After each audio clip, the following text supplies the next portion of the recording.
Good morning, everybody. We're back with the AFC South, and we're going to look at the Houston Texans. A little bit out of order. I did the Colts first. Don't know why I did that.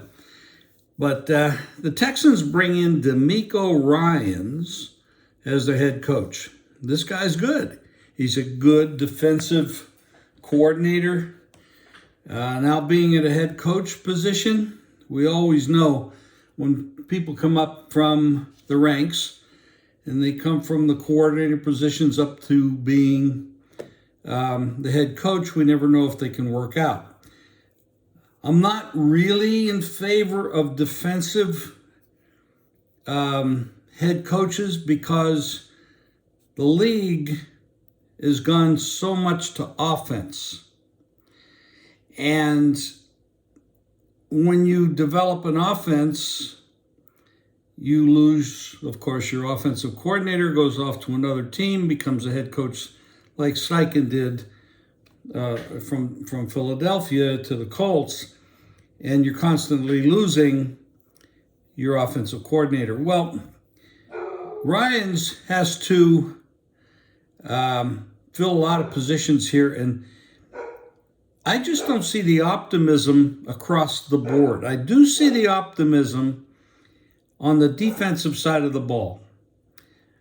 I don't know that C.J. Stroud, who's the quarterback, is going to be that effective, at least early on. So I'm looking at this team struggling. Defensively, yes, they'll win some games on the defense because of takeover, turnovers and such. But, they start off Baltimore, Colts, Jacksonville, Pittsburgh. Then they go to Atlanta, and then they play New Orleans at home, and then they have an open date. This is a tough start. I mean, they could lose every game because they got to put up points to win games, and I don't know that they're going to put up points in the numbers that they should. But I do think the defense is going to be solid. A lot of question marks here. Like I said in the beginning when I did the Colts preview, the AFC South is a bit of a mess. The two best teams are the Titans and the Jaguars. We're going to get to them next. These two teams, the Colts and the Texans, are bottom feeders, at least for now. The ownership issue with both of these clubs is always questionable as well. The pedigree of the Irsay ownership with the Colts is, it's a bit of a mess there. Still don't know what's happening with Taylor. The Texans have a stronger defense than the two teams. So in that regard, Texans are better on defense.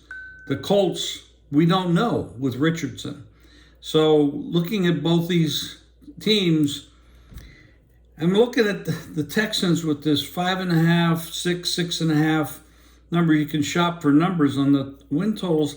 I don't see any more than 4 wins. I don't know where these numbers and this optimism is coming from. So I'm betting under Texans wins. I'm betting under Colts wins.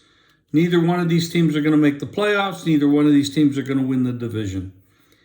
And we may be a year or 2 or 3 away from either one of these teams having winning records. So there you have it. I'll be back next with the Jaguars.